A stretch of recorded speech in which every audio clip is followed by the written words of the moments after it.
Wow. Oh, wow, please. For me to be sure of this, can you beg me? Oh, you're laughing.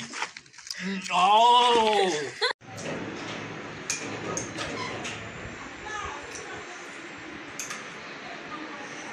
Time, how will I make it? Oh. I drank Gary yesterday. Will I drink Gary again today, Lord? And this Valentine time. What's mango do now? Oh, my baby is calling me. Hello? Hello? So you can't call me since morning. Have you forgotten that today is far?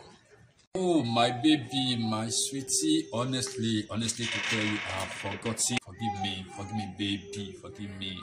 To tell you that me and my friends want to go for photo shoots for the VAR. Okay. And you know that over Yoruba sọ pé carry kapo. Yeah. Oh, why no she man saw yẹn gan-an? Please, can you help me to complete? Complete what?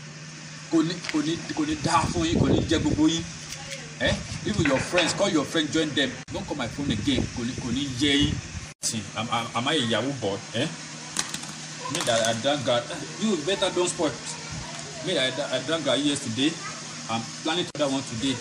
Someone is asking me 10,000 naira for ordinary Photoshop. Kò ní yẹ yín.